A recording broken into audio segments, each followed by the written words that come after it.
Praise God! Araw po ng pagsamba natin ngayon at muli po tayong mag-aaral ng salita ng Diyos. Tunay nga, ito yung 7th Sunday na naka-under ECQ po tayo. Tunay nga na pinagpala po tayo kasi ang Diyos po ang nangangalaga sa atin. Itong week na ito ay namimili po ako ng topic at habang nanonood po ako ng CNN News, yung kwento ng isang nurse na puspusan siya sa kanyang trabaho, no? Bilang frontliner. Tapos nagkaroon po siya ng symptoms ng COVID-19 at na-confirm na meron siyang COVID-19 at nagpahinga siya sa bahay, nag-quarantine siya. Kaya lang siya'y namatay at napag-alaman nila na siya'y nagpakamatay. Kaya pinili ko tong topic na ito kasi naalala ko rin yung mga bodies na before na nag-ECQ, may mga may post sila na gusto na nilang mamatay or gusto na lang magpakamatay. Minsan may nagpo-post ng lubid. Kaya sa umagang ito, mag-aral po tayo. Kasi yung buhay po natin ay minsan lang po yan, sabi ng Biblia. Minsan lang po tayo mamamatay, tas pagkatapos nun ay paghuhukom. Yung buhay po, sabi nga doon sa PDL, no, Purpose-Driven Life, life is a test, trust, and temporary assignment. Yung buhay natin, pinagkatiwala lang ng Diyos. Kaya magsusulit tayo pagkatapos po nating mamatay. Kaya yung title po ng pag-aaralan natin ngayon ay What's Next After You Die? Ano ba ang kasunod pagkatapos ng kamatayan? Nakalagay po dito sa Hebrews 9:27. Itinakda sa mga tao na minsan lamang mamatay at pagkatapos ay ang paghuhukom. No, itinakda daw sa mga tao na minsan lamang mamatay. Tas yung pagkatapos daw nun, paghuhukom. Kung iisipin nyo or iniisip nyo na pagkatapos ninyong mamatay o nagpakamatay, ay wala nang kayong mararamdaman, nagkakamali po kayo. Kaya sige, bago po tayo magpatuloy, tayo po lahat ay yumukot manalangin. Ama naming Diyos na dakila, tunay nga na napakabuti mo sa aming buhay. At sa oras na ito, muli niyo po kaming samahan sa aming pag-aaral ng iyong mga salita. Gawin yung buhay, makapangyarihan ng iyong mga salita, at ang iyong banal na Espiritu ang magbigay sa amin ng kapahayagan, katalinuhan. Buksan niyo po ang aming puso't isipan para malaman po namin at matutunan at isabuhay ang iyong mga salita na aming pag-aaralan. Banal na Espiritu, ikaw ang aming great teacher. Turuan niyo po kami sa oras na ito. Sa iyo po lahat ng kapurihan, kapasalamatan. Ito ang aming hiling at dalangin sa tanging pangalan ng aming Panginoong Hesus.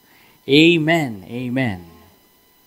Kaya dito, pag-aralan po natin yung kwento ng ang mayaman at si Lazaro. Dito sa Luke chapter 16, verses 19 to 31. Yung kwento po na ito, ang Panginoong Hesus po yung nagsasalaysay o nagkukwento. At nung kwento niya ito, hindi pa po siya napapako sa krus. Sige po, umpisahan po natin. Luke chapter 16, beginning on verse 19.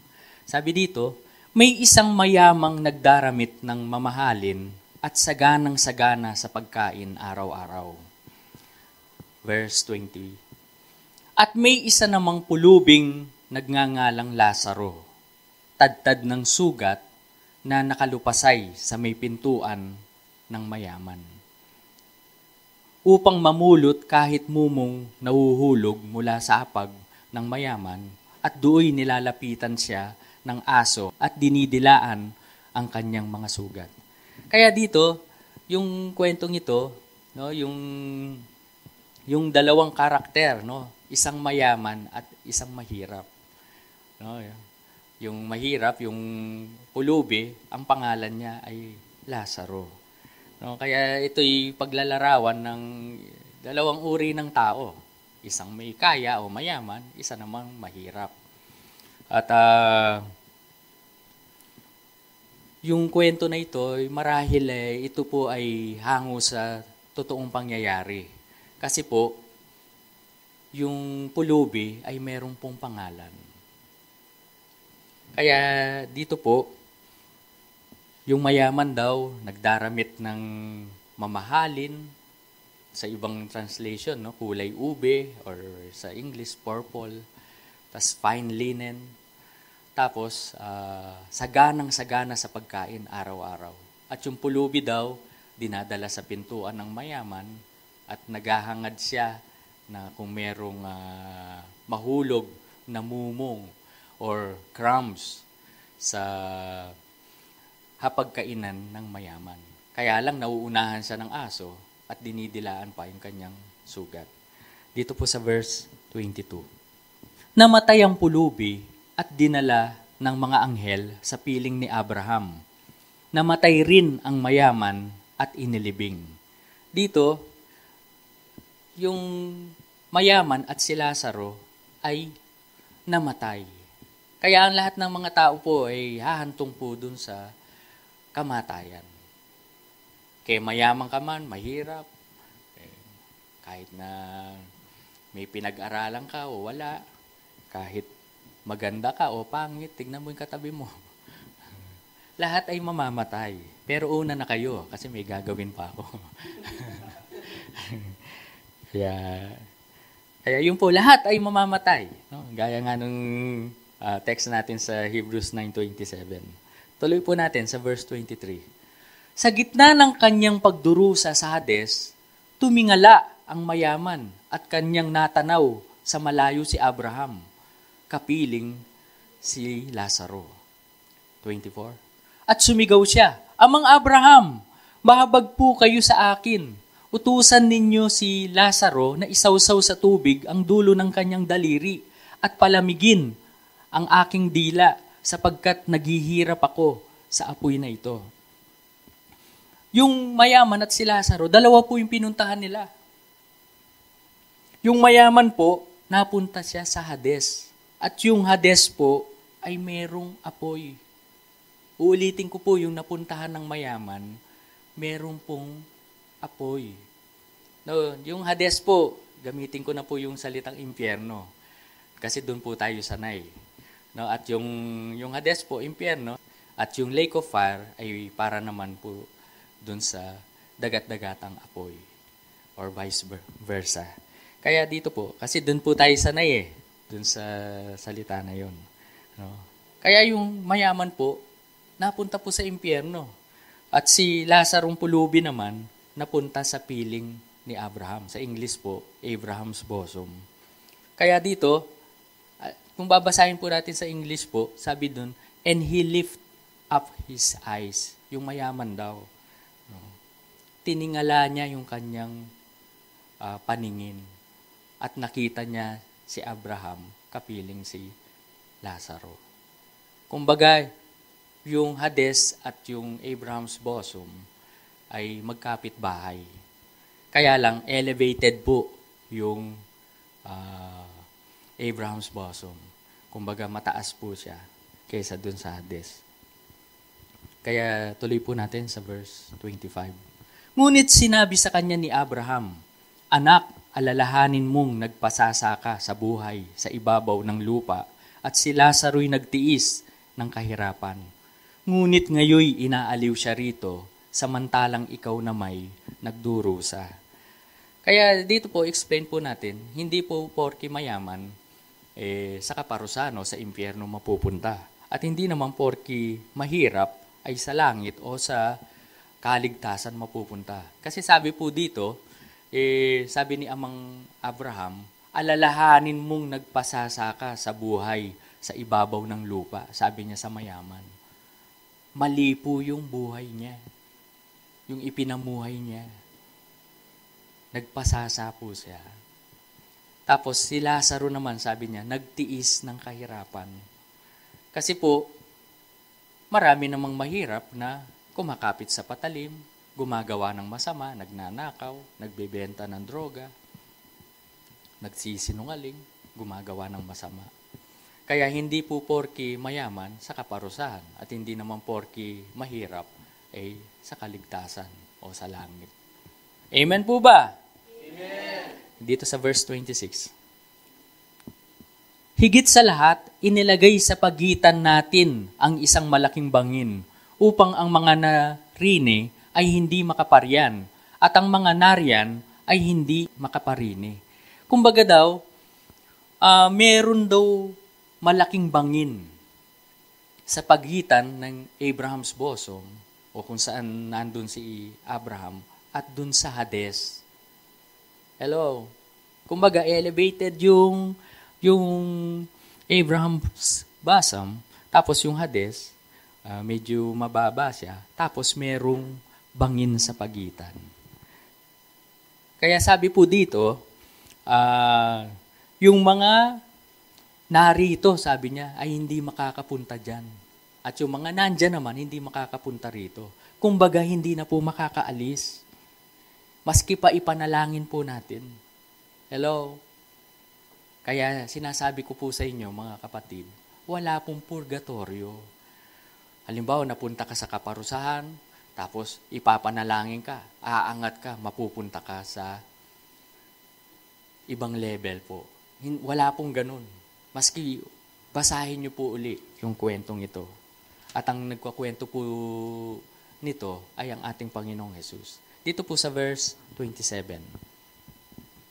At sinabi ng mayaman, kung gayon po amang Abraham, ipinamamanhik ko sa inyong papuntahin si Lazaro sa bahay ng aking ama.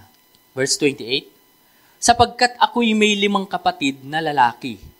Paparoonin nga ninyo siya upang babalaan sila at nang hindi sila humantong sa dakong ito ng pagdurusa. Napansin niyo po, dito sa verse na ito, yung nasa impyerno pa yung nananalangin para puntahan yung mga kamag-anak nila na kapareho nila ng buhay, na hindi pinaghahandaan yung kanilang kamatayan. Sabi niya, pwede po bang papuntahin niyo si Lazaro sa bahay ng aking ama kasi may 5 akong kapatid na ganito rin yung pamumuhay nila. Hello? Kaya yung mga namatay, hindi na natin kailangan ipanalangin. Yung nananalangin pa nga, yung nasa kaparusahan para yung kanilang mga mahal sa buhay wag humantong doon. Dito po sa verse 29. Ngunit sinabi sa kanya ni Abraham, nasa kanila ang mga sinulat ni Moises at ng mga propeta. Pakinggan nila ang mga iyon. No, basahin daw nila yung salita ng Diyos, yung Bible, yung Word of God, para malaman nila yung kaligtasan at malalaman din nila na mayroong kaparusahan. Ngunit, sumagot yung mayaman. Hindi po sapat ang mga iyon, tugon niya. Ngunit kung pumunta sa kanilang isang patay na muling nabuhay, tatalikdan nila ang kanilang mga kasalanan. Verse 31. Sinabi sa kanya ni Abraham, kung ayaw nilang pakinggan ang mga sinulat ni Moises at ng mga propeta, hindi rin nila paniniwalaan kahit ang isang patay na muling nabuhay. Sabi po nung mayaman, kung magpapakita daw si Lazaro, ay maniniwala sila. Pero sabi ni Amang Abraham, kung hindi raw nila pinaniniwalaan yung salita ng Diyos, kahit pa raw na may patay na muling nabuhay, hindi rin daw nila pakikinggan. Kaya dito mga kapatid, mapapansin po natin yung request nung mayaman. Alam nyo, nung napanood ko po yung Raised from the Dead, kasi may isang pastor doon na namatay. After 3 days, muli siyang nabuhay. Sabi ng namatay, tas muling nabuhay after 3 days. Sabi niya, yung request nung mayaman, dito nga sa Luke chapter 16, nag-grant sa generation natin.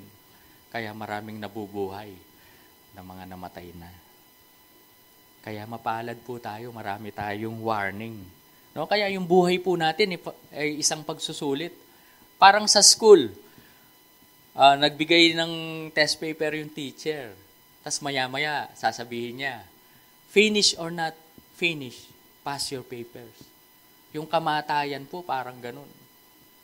Pag hinudyat na, pag sinabing finish or not finish, pass your papers, parang yung mga guro natin, wala tayong magagawa kundi humarap kung ano man ang susunod dun. Pero dito sa napag-aralan natin, ang susunod ay paghuhukom, judgment.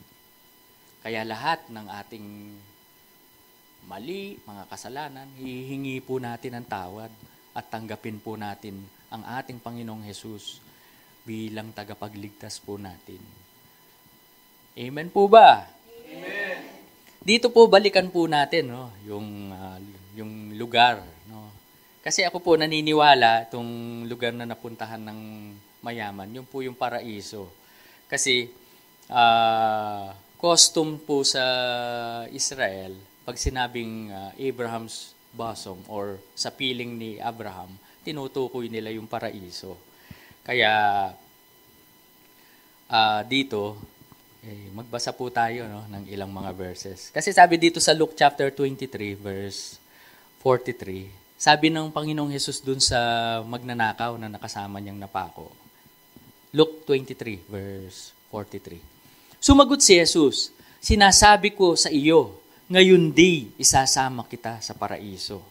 Today, you shall be with me in paradise.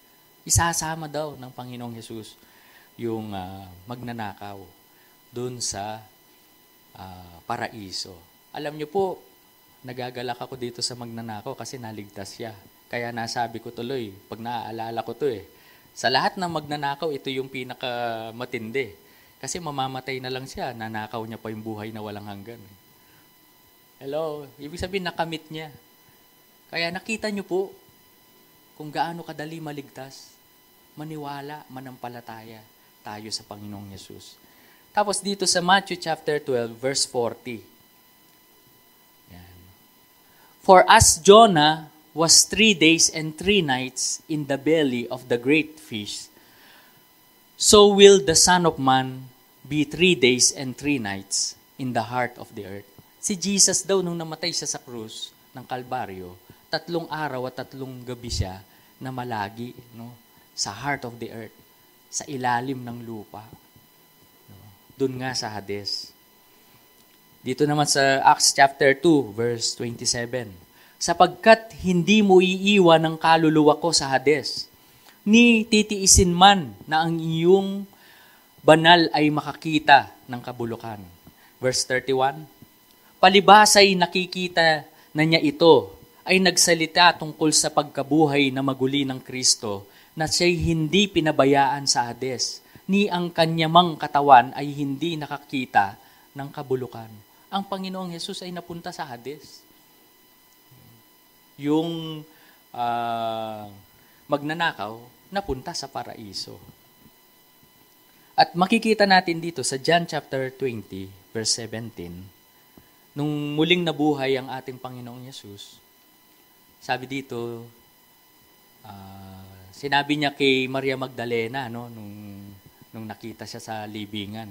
Sabi, huwag mo akong hawakan sapagkat hindi pa ako nakapupunta sa Ama, wika ni Jesus. Sa halip, pumunta ka sa aking mga kapatid at sabihin mong aakyat ako sa aking Ama at inyong Ama, sa aking Diyos at inyong Diyos. Ang Panginoong Hesus hindi po galing sa langit, kundi galing po siya sa ilalim ng lupa o sa Hades. Nung siya'y namatay, nung siya po'y napako sa krus.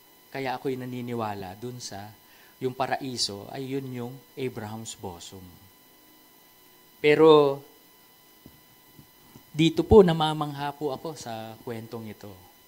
Kasi po, yung mga Old Testament saints, kabilang po si Abraham na banggit po, wala po sila sa langit. Alam niyo po kung bakit? Kasi si Jesus hindi pa namamatay sa krus.